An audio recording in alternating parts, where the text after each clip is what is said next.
Okay, so welcome to Sunny Irabo Live. And today we have a beauty queen in the studio. She's going to take us on a journey that, believe it or not, I will not say I was prepared for it, especially coming from a former beauty queen, former Miss Commonwealth, about 20 years ago or thereabout. Jeez. Well, now I have Dr. Boniface Chiz here. I'm going to talk to him later. I have Dr. Patrick Ijewere. And then I also have my main guest, the one I call the beauty queen herself, Nkemdilim Ituludiegwu. Am I correct about that? Let me see. How do you pronounce your name? Hi, everyone. Thank you, Uncle Sonny. Yes, how do you pronounce your last name? Nkemdilim Ituludiegwu. Ituludiegwu, yes. So I'm correct. Thank God. Okay, I have a lot of people already joined in the other side, not the other room, please, the other side before I say the wrong thing. Dr. Patrick, thank you for joining us, staying behind. Good afternoon. The man with the radio voice. Dr. Boniface, how are you, sir? Thank you for yesterday and today. Okay. Dr. Boniface, can you hear me? He hasn't heard us. Dr. Boniface? Okay, while we are sorting that out, I'd like to really get a defined approach to healing times. The topic is topical. I love it. Healing times. Almost everybody needs some kind of healing. So I said, okay, let me hear from you why you chose, because you chose the topic and I was happy you did. Thank you, Uncle Sonny. So today we talk about healing times. Sorry, excuse my voice. I have a bit of a sore throat. Sorry. I find in my various journeys through life that various people have various experiences they go through or are going through, which has greatly impacted their lives one way or the other. Mm-hmm. Unfortunately, most people have been affected negatively with some of these life experiences. And then it's caused a lot of pain and it's caused a lot of suffering. And I find that as a human being, if you do not have the grace of God on your life, and if you are not together physically, emotionally, financially, mentally, and all of that, you cannot move forward in life towards achieving anything, be it a family, be it... Have you started again? Doctor, we're not hearing you. We're not okay. You will hear us, please. The engineer is trying to sort that out. Okay. We're not hearing you. Okay. All right. I'll make sure that you hear us. Okay. Dr. Boniface, can you hear me? Can you hear me now? Okay, he's not. Go ahead, please. We'll sort it out. Right. So I find that one way or the other, an individual is affected from these experiences, and it affects every area of your life. So to address this problem, I thought about this topic as a means to help those in need and those in suffering, and just somehow help reduce or eliminate this pain that is reoccurring. If it will be by advice or guides or tips or experiences we've all gone through as well, to share it on this platform, because this is a very great platform to reach out to a large number of people. Okay, right. Let me just say one thing here. Sorry if you're getting the feedback, it's because the engineer is trying to sort things out, so bear with us. Okay, right. The whole issue about emotional state and then healing. Healing is of the mind, isn't it? Okay.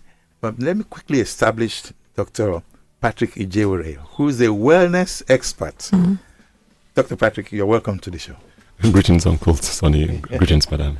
Thank you. Right. And then Dr. Boniface, we welcome you. We'll be with you very shortly. If you can now hear us, that would be nice. I can see you smiling.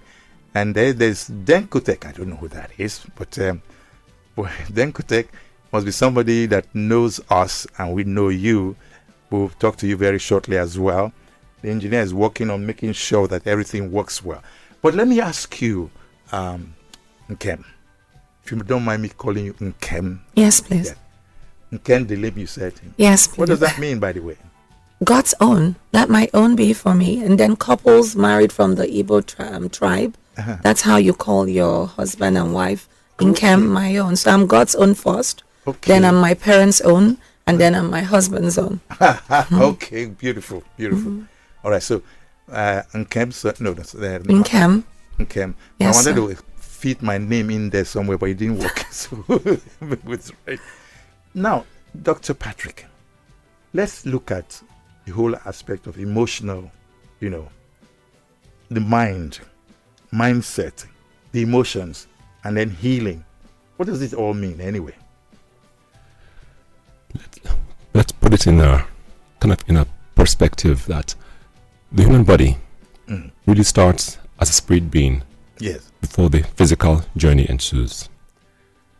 In that connection between the spirit and the body, there are journeys, one of which is the journey to balance, to wellness.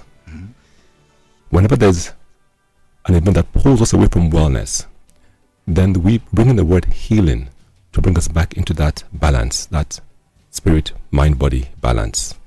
So healing is that journey we choose to take on to allow us come back to that original space of balance, of calm, of resetting in wellness. Okay.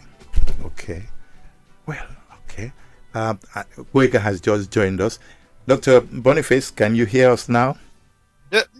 Yes, I can hear you very well. Very clearly. Thank you so much. Then you've heard what we've discussed about what Nkem said about healing, and then what Dr. Patrick also talked about healing.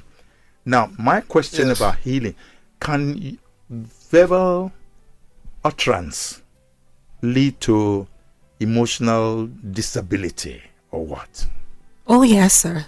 Yes. And that's what we experience every single day.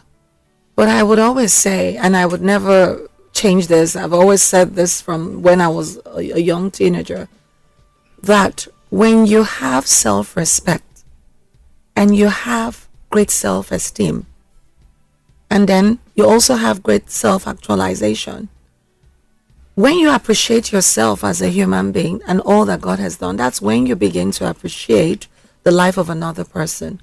And when you appreciate the life of another person, you see that you don't want to hurt yourself, so you wouldn't want to hurt another. And the power of the tongue, the Bible tells us, is life and death. What you say to people, what you express to people, how you show affection, how you regard people, how you respect people, how you help people, how you support people, all matters. Whatever you say, things can be spoken out of anger, and you might have regrets or apologize. You could be forgiven. But sometimes those words can never be forgotten. Ooh. And for some people, because everybody's different, some people have great shock absorbers. So, for example, I had a mom, may her soul rest in peace. I just lost her a few weeks ago. No. She was a gift to the world. She would, thank you, sir. She would always have this strategy, or I don't know, it's inborn now, I would say from my memory. When you become toxic to her in her environment, or you are aggressive to her in your environment or her environment, or you're not showing tenderness, she blocks you mentally out. It gets to the point she doesn't even remember what your name is. And Uncle Sonny, this is the truth. You would ask her, please, Adeze, what's the name of that man or that woman? She would not remember. And over the years, learning the hard way, my sister and I had to learn that strategy to have some form of sanity. Is that possible, Dr. Patrick? Absolutely. You actually block out somebody's memory, name, and everything? And often it occurs in a reflex, subconscious way. Wow. Just flows in. You have made a conscious decision whereby when this kind of stimulus comes to me, I will not receive it. and the body goes into that mode where it just blocks it. How is that achievable? Children are awesome at doing this. And personal example, there's certain issues when I raise with my son. I will talk. He will respond. Especially when I raise an issue that occurred prior and which I've chastised him and he wasn't happy about how I chastised him. If I now have reason to connect to it, blocks. Wow. How did you cope with your mom doing that? Okay. Well, my experience of my siblings and I with mommy came from a good place. You know, when you want to aid a healthy communication or you want to have a healthy communication, we're not saying there won't be disagreements or not seeing eye to eye, but I would always say when there's constructive criticism, it's better, it's a win-win. It's only when it's destructive. So we know from mommy's own angle, she's always coming with the mission to have a constructive dialogue. What's the difference between constructive and maybe destructive? So, for example, I just don't like the way you leave your plates on the dining table after eating. You should take it to the kitchen in the sink and probably wash it. But if you're busy, then you could leave it neatly piled up. Now I want to convey this to you. So I'm pretending that I'm your age mate or older or younger. And I'm saying, I could say it this way. I could say, so why did you drop the plate that way? Why are you always acting stupid? That's destructive. You don't need to convey it that way to get the message across. But I could also come and say, oh, hi, I saw you left your plate on the dining and I actually helped you take it to the kitchen. It would be nice if you could remember to do that next time. You know, mommy won't be happy if she sees it. That's two different ways to communicate. Stop there. Dr. Boniface, where are you? This is interesting. You're a father many times over. Did you hear what she said? Yes, I heard what she said. Yes, you know, and you know, I flew with her. I think that I agree with what she just said. You know, I mean, you can have something like kill somebody off, spirits off, and also there's a way you talk to somebody, and it's very supportive. You know, so you encourage the person. You know, you achieve the same result, but you achieve it in a much better, progressive way. So if the person is going to learn, you know, so this person has done something, I want to criticize. One of the things we say is that you try and find something to praise before you criticize. So, you know, so you look, if the person writes words, submitted a report and so on, or the layout, but the content is not good, don't just go to the content and say, what a trash you gave to me. You kill the person's spirit, you know, so dampen their spirit. And if they don't have a strong mind, talk about mind. Mind is very powerful. It's center of emotion. There's nothing you cannot do with your mind. Anything you believe in your mind is done. Once you convince yourself, so you're going to make a presentation and you feel intimidated, you are scared, move it on to the positive section. You know, so how do I make an impactful presentation? That's a better position to be in. But if you stay there and so all those people are going to be watching me, I'm going to talk on television, it's going to go all over the world and so on and so forth. It happened to us, you know, when we started appearing in all these, communication things, you know, television, radio and so on. You are scared. People are going to hear it. I'm going to talk, I'm going to make a mistake and so on and so forth. But you shift it, you know, where it's positive, you know, so what am I going to say? You know, so you are concerned about what contributions you're going to make. So you prepare. I think that's exactly what she's saying. But the mind is very powerful. Very powerful. You know, so your mind, you can manage your mind. You can actually manage your mind, but it's something you have to undergo some training. You know, so you sensitize yourself. So if you're in a position where you think it's not helping you, you shift your thoughts, you shift your mind, you know, to a different angle that is positive. Okay. Yep. Now, can I say something? Yes, please. What's your name, please? Because you're showing. My name is Boyega. Oh, Boyega. Nope. I'm so glad you joined. Yes, go ahead. Please go ahead. Yeah, thank you very much, Sonny. I've been listening, although I didn't catch the very first part of the meeting, but I've listened to the presentation so far. Right. And what I want to add is we are all products of our background. I mean, if the way people reason, the way people communicate with other people, it's different because we are different human beings. We are raised differently. And if I believe in decency, and people should have been trained how to manage their thoughts, how to adjust to a situation, to any situation, what comes out of your mouth. They say that the words are like eggs or egg. An egg, when it falls, it cannot be retrieved. Like when I was in school, in secondary school, I went to a Christian secondary school. In fact, the oldest secondary school in Nigeria, the CMS Primary School. Apart from the fact that one came out of a Christian home, a deeply rooted Christian home, I believe we received the kind of education that has framed us to be. They used to tell us, ask for no quarter, give no quarter. That was what some of the things the principal used to, one of the things the principal used to tell us when we wanted to go and play in the principal's cup in the soccer in those days. But in short, what I'm trying to say is that, the background of every person is different. So, and that is what helps to help. That is what helps us to realize how to measure our words. I mean, you can easily tell when a group of people are seated together or they're in a meeting or something or talking. I mean, like you will see in the presidential debate tomorrow, the way Trump, I believe, will conduct himself and the way Kamala Harris will conduct herself. Those are two different individuals vying for the topmost office in the world. Yes. Topmost office in the world. It will, the viewer, ordinary viewer, will be able to tell the difference between. And be reading the body language as well. The body language is high profile personality. So let us thank God that most of us have very modest Christian upbringing. I'm not saying it's only Christians that should know how to relate to people in such a democratic way, in such a neutral way, so that we are not offensive or defensive. There are ways that you can engage yourself with other people that you do. It's home training. It's home training, actually, and training in school. That's what I mean by background.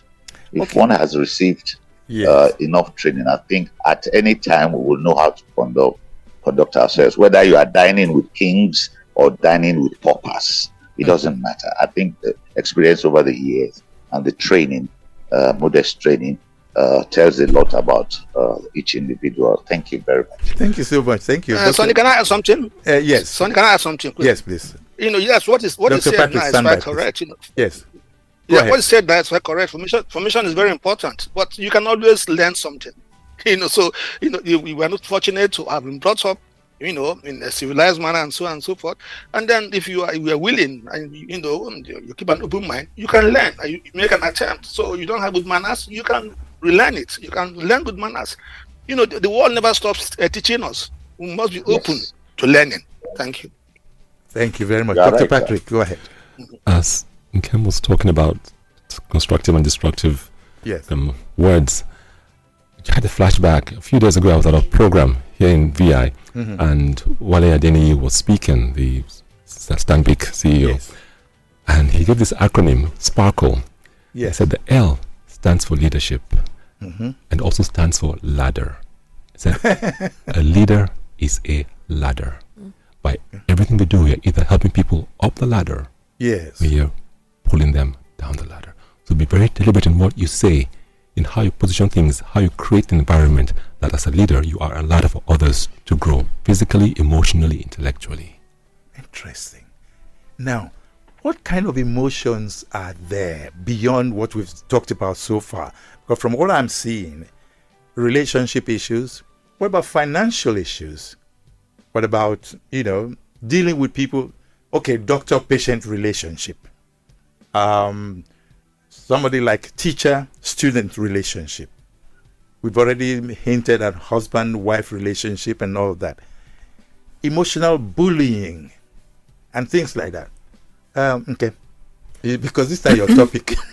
Uncle, I would say, let me just briefly go back a little. You know, for those who are just joining in, to fully understand what we're talking about healing times. Healing times, yes. And Thank healing times, it's a physical and emotional process.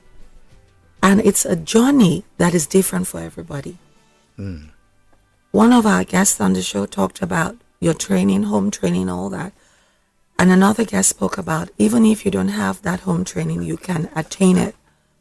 You've also mentioned about the financial aspect of things and all of that. It's all encompassing. The process takes time. It takes patience to recover from any of this. It involves your finances. It involves your emotions. It involves your friendships, your partnerships with people, your business. It involves your career. It involves your academic. Because if you talk about being bullied in school, that is now on the academic angle of things. Yes, that's been going on for a while. We all heard of the viral video that went around concerning the girl in Chrisland School, yes, who had some bad experience with some of her schoolmates that were boys.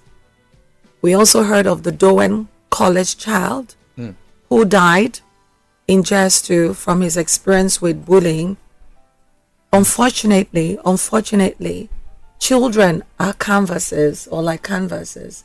They absorb whatever they see in their environment. I'm still in shock as I got back and I heard of this death of this child in Jestu.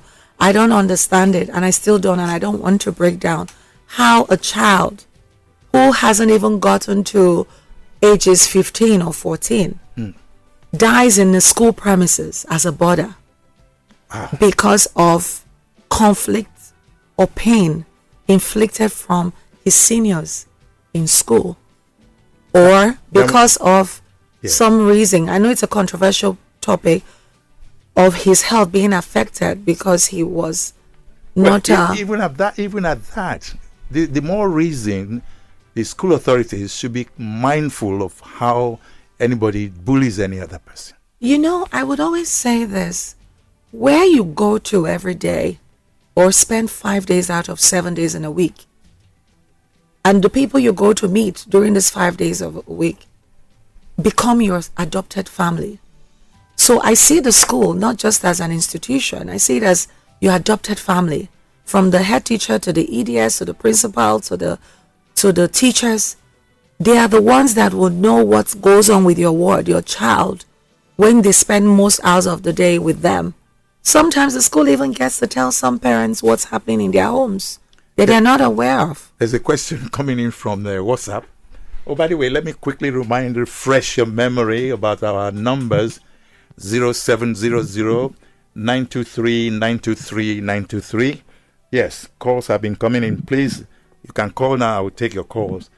0700 923 923 923. But on this WhatsApp, we have 0817 313 6193. And the person says, even though it didn't give his name, thank you for the topic of discussion, but I have this to ask.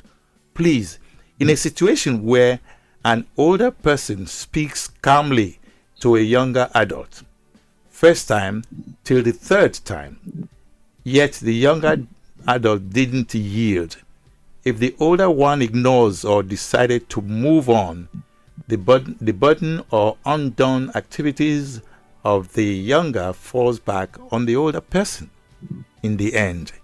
What should one do in this case? Well, this is from, Eloho from Lekki. Now, Nkem, this is for you.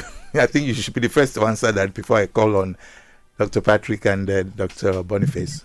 Okay, thank you so much for that question.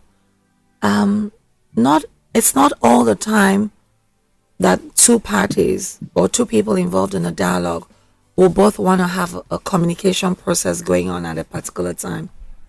Yes, the onus is on the elder one to talk calmly to the younger one, but probably at that point in time, the younger one wasn't in that mind frame of listening, or was agitated prior to that conversation, or felt he or she hadn't been heard. And I've experienced this so many times. It's like growing up now, and I probably could have a conflict with a sibling, and I'm already upset. And then one of my parents comes to me to talk to me. Yeah. They come to me and they're not asking me of my own side of the argument. They're talking to me with authority. Like growing up in those days, in the 70s and 80s, you don't talk back to your parents, you don't question them. And probably, for example, that parent of the parents have a favorite child, which is one of the things I'm also against. I feel every child should be loved equally, but unfortunately for some, maybe some parents see themselves in a particular child. So already that parent has a mindset or has already made up the judgment within themselves. So I'm talking to you calmly, but everything, the non-verbal communication or the connotation of what you're saying is the fingers are all pointing to me that I'm the one at fault. You're already triggering more agitation. And remember, I just came out of a conflict. So whatever you're telling me, I'm really not listening. Or if I'm listening, along the line, I will shut down. Now, what I would suggest at that point, the elder one shouldn't give up if the younger one isn't even listening or responding. Okay. Everybody could go their different ways for that time and just have a bit of a calm down moment time. My father will always say, you take a glass of cold water, hold it in your mouth for a while, then swallow it gradually. Then we can revisit the conversation again. And another person said, count 1 to 10. Yes, you can also count 1 to 10. But sometimes you might not even be in the mood to count, sir. So, but the water will force you to keep quiet. And then later you address it. Let me apologize because about 5 calls came in at the same time when my guest was talking. Okay, the other caller has come in now. So I'm going to try and pick your call. Hello, good afternoon. Uncle Sonny, good afternoon. Good afternoon. How are you? What's your name, please? Yeah, my name is Tom. Okay, so I listened to, I think you have a wonderful set of guests. Thank you. So I just wanted to add that the healing process, that you cannot heal in isolation to the community or society or home that you find yourself. Yes. I equally agree that everybody feels in different ways. So I understand, because when I lost my younger sister, I know what I went through. But the point I want to emphasize on is the fact that I think one of your guests mentioned, going to school, you spend about 5 days in school. If you are in the hostel, you spend most of your time in school. Now, I want to just emphasize on the need for civic education. And I think that is civic education. Civic education in our schools. Yes. Uncle Tony, have you seen how we drive in this country? In fact, that's another form of bullying, the way drivers... Can you see how we drive? And even if something happens, and once in with this era of social media, something is happening. Like, look at some time ago, what happened, I think on Admiralty, a particular guy, that was attacked by some people, other people, and blah, blah, blah, something happened. Something is happening. Everybody is just busy with their mobile phone recording so that they can put it up on social media. There is need for us to do brain reset. And one way that we can do that brain reset to help people in the process of healing is by way of civic education in our schools. I don't think we are doing that enough. I think we have lost it totally. Thank you for that very powerful, contribution. Thank you, sir. God bless you. Okay, so now, Dr. Patrick, let me ask you on this. There was something he said there that I think affects the mind and behavior of people. And you are a wellness man. Your program is on from 1 p.m. to 1:30 on inspiration. What's your take on the Nigerian mindset when it comes to certain things that are avoidable, but we end up, we don't even consider how injurious whatever we say or do is to the other person? Hi, Kusani. We've allowed disorder to take over order. We allowed impunity to take over responsibility. And so when people feel they can get away with mischief, they do, at all levels. I mean, for instance, the way I grew up, if you saw an elder, you greeted. It's very simple. Today, a child will walk right past you and not even say hello to you. Someone's opening the door, you assist them open the door. Some basic things we've forgotten. We need to go back to some simple basics. Yes, some of it is taught within the civics curriculum. A lot is taught at home. Some also in the church. But as a society, who said it recently? Let's redefine who is the Nigerian, who is the African. What are the characteristics? What are the principles? What are the values we want to pass on to the next generation as a community of Nigerians, Africans, people? Good question. Boyega, you're still there, I hope? Yes, sir. Because this question... I'm here. The question the doctor just asked, I'm throwing it back at you because you mentioned in your contribution just now about your background and how you were brought up in what sounded like a church environment. Is that correct? Yeah. Can you hear me? Yes, I can hear you very clearly. Yes. Go ahead. Okay, yeah.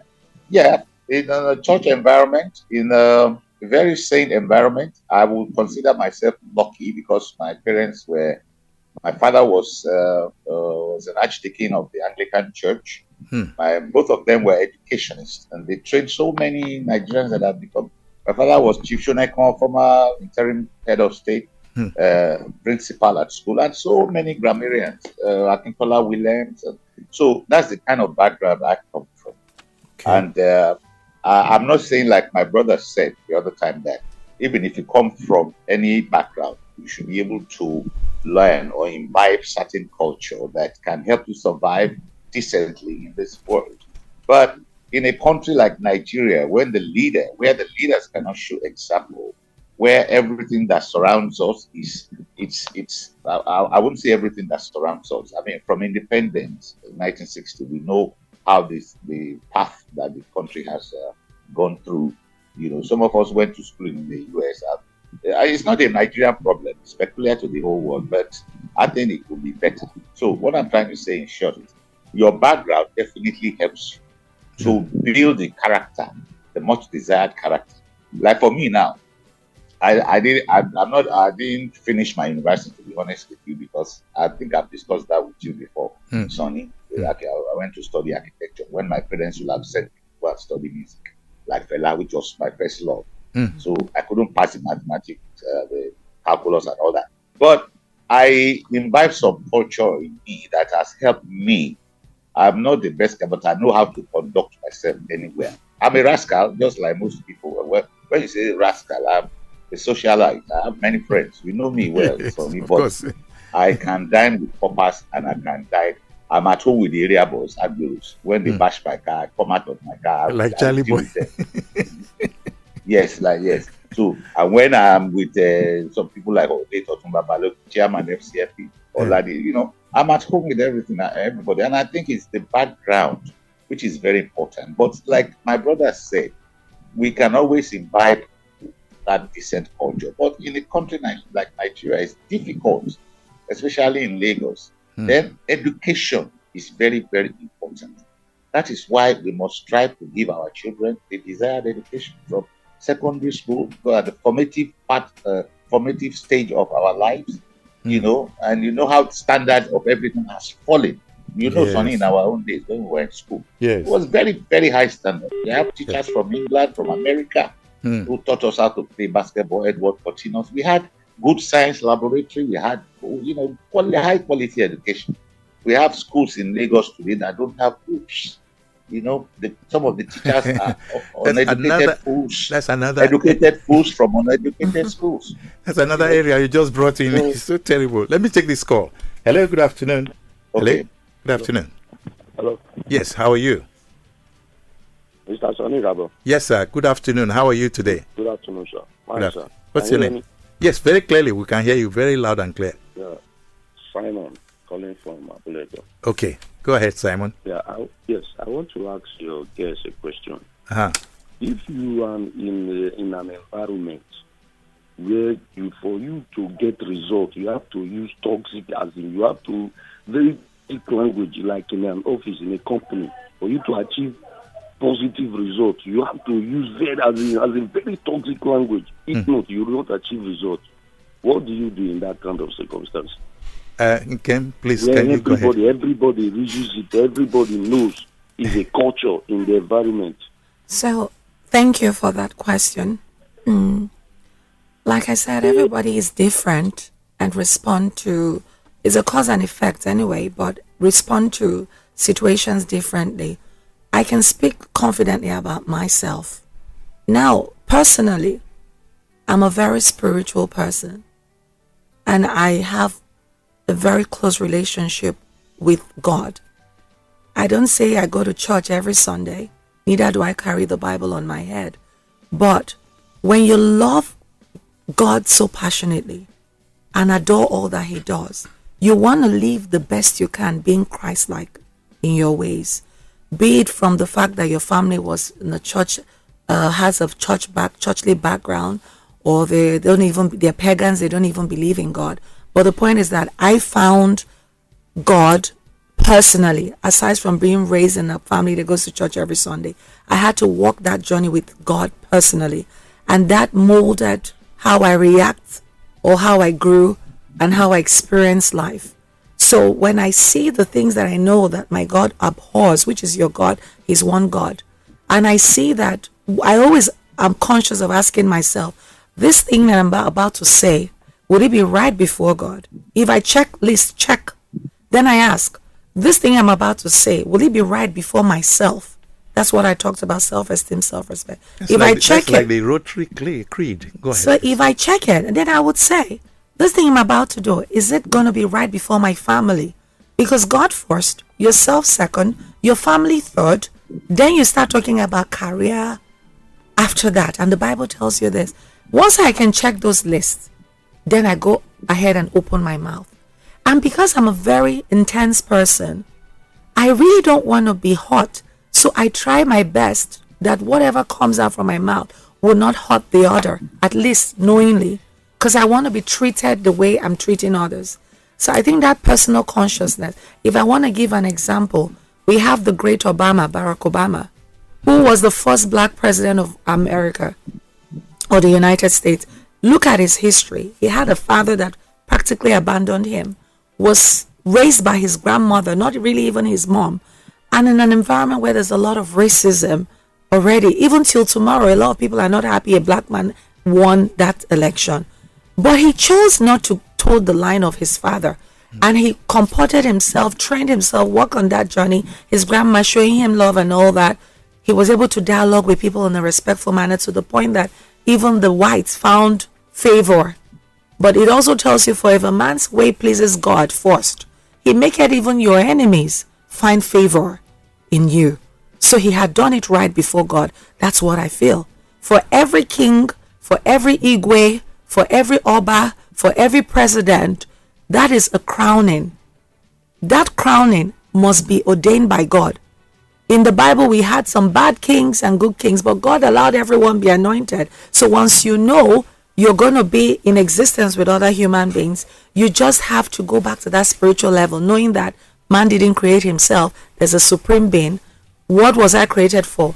What is my life's mission? What am I ordained to do? How do I live Christ-like? And that encompasses talking Christ-like, moving, dancing Christ-like, and all. Okay, now, Dr. Boniface Chizia, this is where you come in, because you are a very godly person, and you are a very business-savvy person. You are a very economy-minded person, and you see how the naira is going back and forth, and you're managing to, So I'm just looking at you, and I'm saying to myself, how do you really manage what Nkem has talked about right now? Because every day you go to church, then you now give excerpts of, for example, you are a Catholic, today's mass. Yes, I'm a Catholic. A knight of the church, in fact. Yes. So as a sad doctor. Okay. Yes, sir. Now, how do you really imbibe godliness with worldly affairs? Yes, with being religious. Yes. Sonny, it's a tough call. It's not easy. So when like somebody did say, if the thing is a culture in an environment, and then you have to flow with the culture. I don't know how you're going to do it. So sometimes it's difficult for you to be sacrificial somebody. If there's a culture in a place, that's the way it is done. So it's either if you know this is the culture in a place, then you have to take a conscious decision. Say to yourself, would I be able to play in this field? Looking at the values that people have on that field, because you can't go there and change it. It's a culture. You can't. So it would be like committing suicide. So it is something. if you're a good Christian and you're a businessman, or you have to look for contracts and so on and so forth, there are certain things if you don't do, it's not going to fly. And so you have to come to terms with reality and say, okay, well, this is not the way it should be done, with respect, to my values. But if I don't do it this way, I'm not going to make no headway. And so it's like looking at bribery and looking at extortion. So if you adjust your mind and say to yourself, this is extortion. So I'm not giving this because I want to influence anything.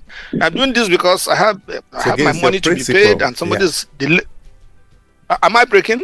No, sorry. I was the one that I was the one that interjected. So it's against your principle not to break certain rules. Yes. Yes. So you when you do that, then you come to terms with your conscience and say, look, this thing, for as long as you've kept within bounds yourself, so you've not gone and want to influence people to give them money, but you're something that is due to you, and then somebody's trying to stop you from getting it, and then you need to pay something. You have a child that is going to die, and you have to get operation in some places, and there's a queue, and you need to jump that queue, and you need to pay some money to do that. Then you pay it, but you come to terms with your conscience by saying to yourself, "This thing, I just paid it. It's an extortion. I wasn't willing to pay it." So I think it's when you talk of values, the values you have, it's very difficult, so for you to, some people adjust easily, and so they go to church, and then and the Christianity has not gone through them. They don't have Christian values, but they pay lip service. So they go to church, so spend time in church, and for them it's like an event place. So they go, and then they go out. They go as soon as they leave the church, for instance, they are finding the next man, on the streets. So that happens a lot. They want to overtake somebody. They are blocking the person. And so on. So your papa, your mama. Okay. So it's a terrible thing. Let me say one thing about what the lady said. Yes. Parents love all children. What causes the difference is that you don't love somebody that gives you headache. So when you have a child, it's your child, it's part of you. But you have a child that will go and cause you headache. You go to school, he does not succeed at school. It causes problem for you, and then you keep on. And you have another one that goes and everything it does, it brings you credit. It's your pride and so on and so forth. You can never like them the same, So, but that's the way it happens. So more often than not, it's circumstantial, But the elderly person that had that issue with the younger person, you just have to continue. So if you tried and you don't succeed, you don't give up. So you withdraw a bit and then re-examine yourself properly and see if you can adopt a different approach, and then you try again. Thank you, Sonny. Thank you, sir. Dr. Patrick and Boyega, stand by too, because you guys are you are terrible.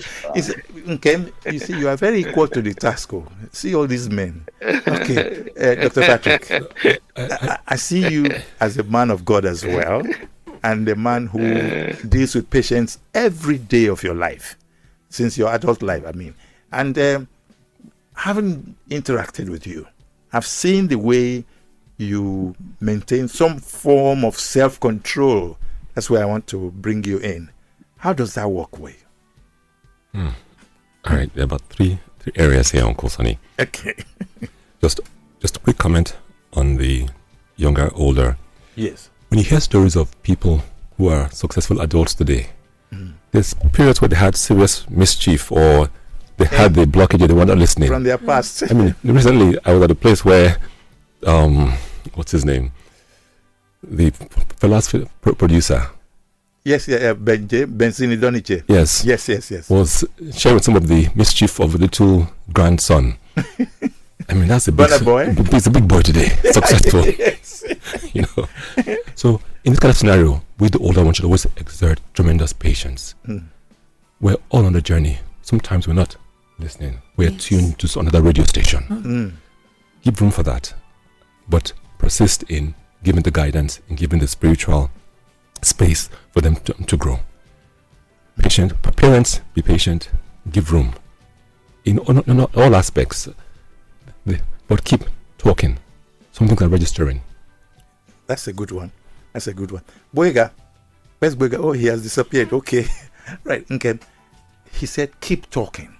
Yes, Don't give up. Don't give up. So there's a level of patience needed. There's okay, there's something I need to bring here, and because of your medical background, Dr. Patrick, I have to bring this in. how do you deal with a situation where intoxicants or things that can make you say the things you do not mean or want to say, and they will end up being injurious to the recipient of that saying? What's your advice on that?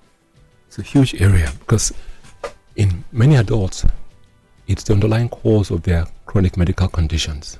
We find everything from fibroid disorder to depression, alcoholism, and even financial misbehavior. You can tie to some unsolved or unresolved emotional hangover, the unresolved emotional issue from way back. So in the clinical arena, we delve into this space. In the wellness arena, we delve heavily into this space. I mean, on our team, we have wellness coaches, we have psychologists on the team. And I can give example after example. I mean, a lady who had stage 3 breast cancer, by the time we delved deep, she was carrying some burdens from her against her father. And it took her to resolving that issue, going back to Ibadan, to resolve it before the father passed away. A year later, she was healed. There are books on forgiveness, where the importance of that spiritual resolution can actually cause a physical disease to literally dissolve away.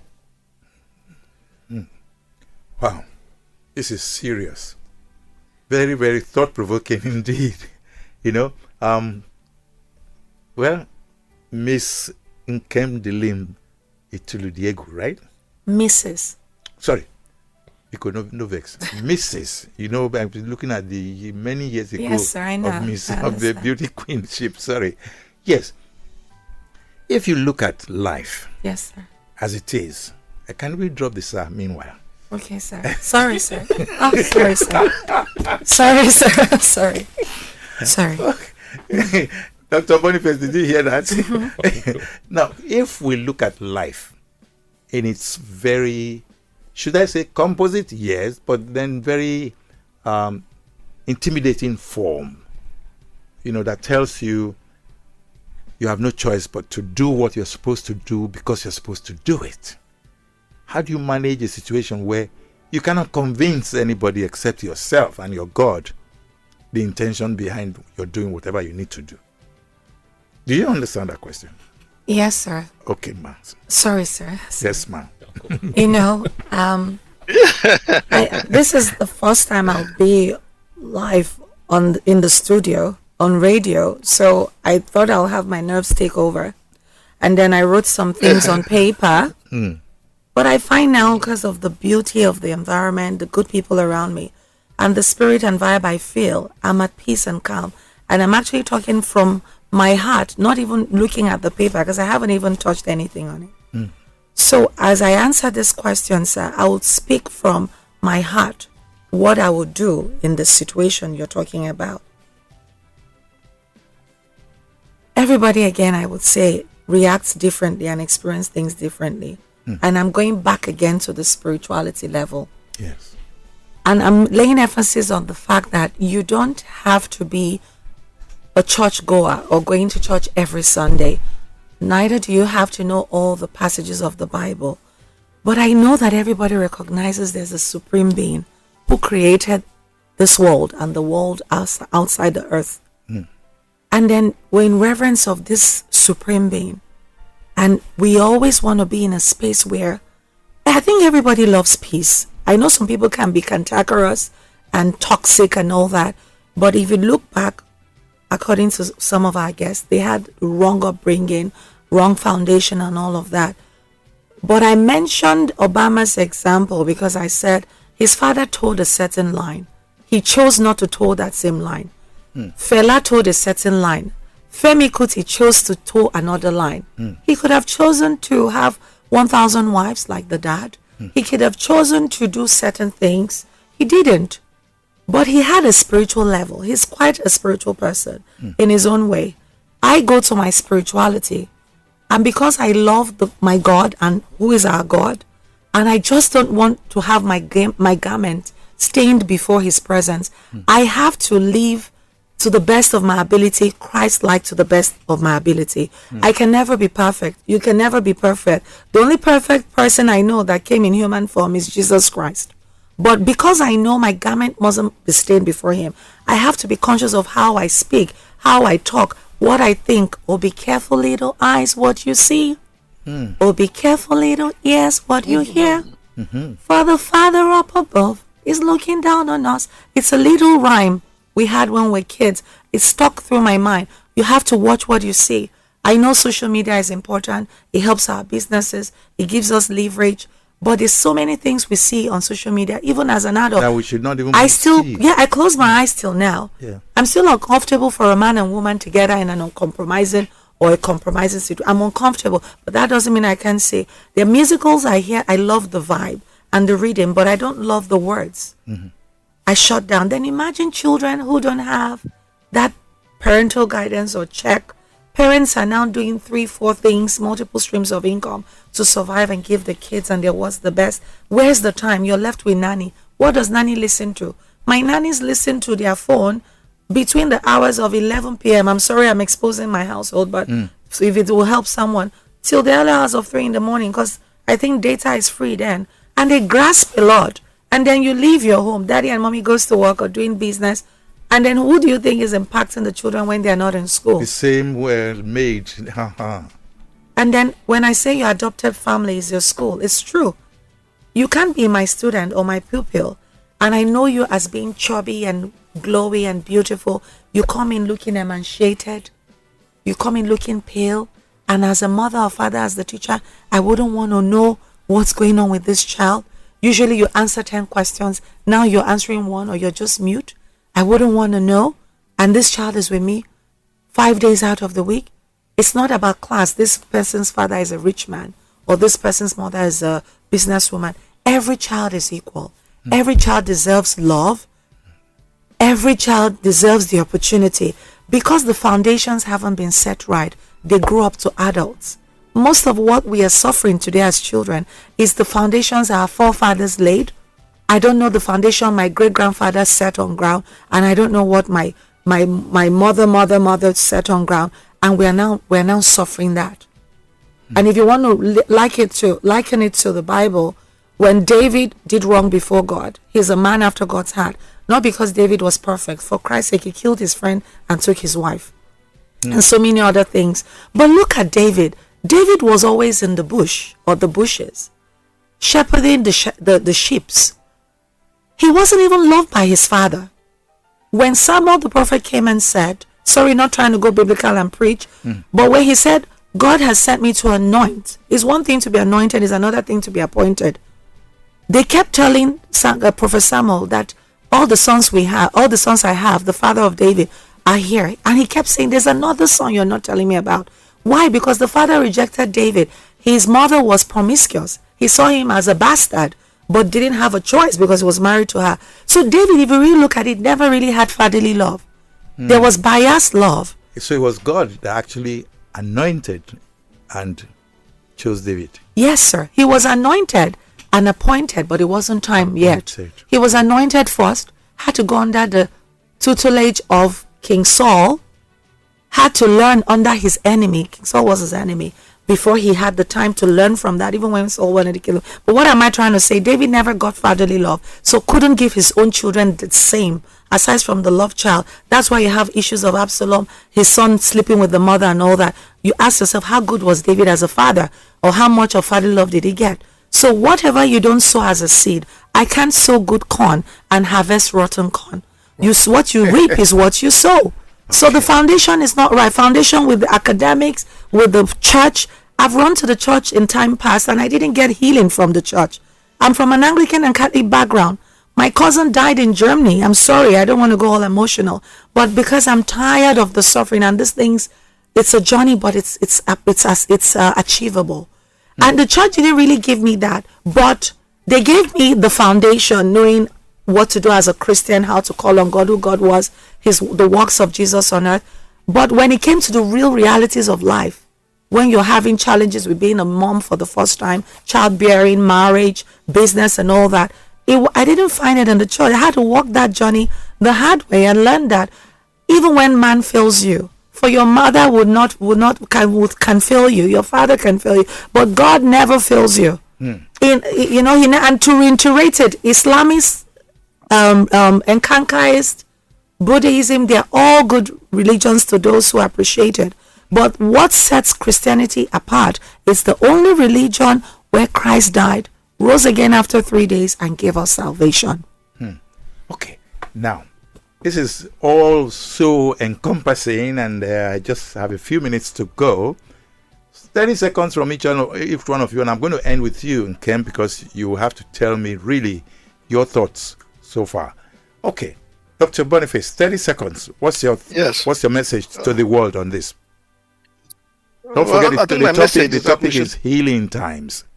Yes. Healing, yes. Well, okay. So let me talk about healing. I think that in most cases, sometimes healing can come, but for you to make it effective, make it long lasting, you must be intentional about healing. So you must put certain things in place. You take, for instance, the Rwandan experience. They had the Hutus and the Tutsis.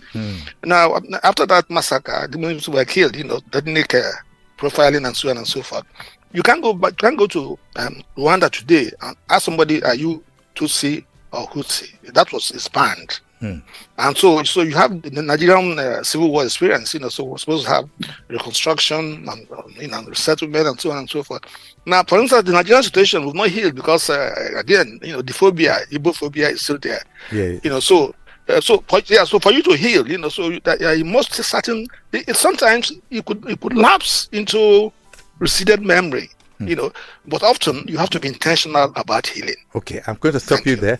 Yes, I stopped. Are you back? I'm back. I was out for a while. Okay, 30 seconds. Can you hear me? Yes, I can. 30 seconds. What do you have to say? Yeah. 30 seconds only. Your message to the world based on healing. On healing, my message to the world is to go spiritual, like my sister said, in camp or so. You see, most of us, the world is moving away from God. That's where we have Christians killing Muslims. I think, and then the love of nature and the love of human beings. Okay, thank you so much. Spirituality, love of nature, love of human beings. Thank you so much. Master that. Thank you. All right, Dr. Patrick. Uncle Sonny, I concur with Agwega and Uncle Boniface. So I'll give my 30 seconds to. Okay. Okay. Yes, sir. You round it off. This whole thing was all yours. Yes. I think you should have a program based on this kind of topic. Yes. Thank you so much 30 seconds. For all of our audiences. I would say let's recognize that pain and suffering is inevitable to human existence, but it's a work in progress. It takes time for various people. But I think we should just focus more on the positives of life. Anything that makes you happy, be it hobbies, be it memories, whatever that you do, you're convinced within yourself will bring positivity. Focus on that and let the world worry about itself. Thank you very much. And we're going to end the program right on the dot of 3 o'clock. My name is Sonny Irabo. It's been live with Nkemdilim Ituludiegwu, Dr. Boniface Chizia, Mr. Chief Pastor Boyega Dilaja, Dr. Patrick Jewere, and soon to be Dr. Sonny Irabo. Bye-bye now.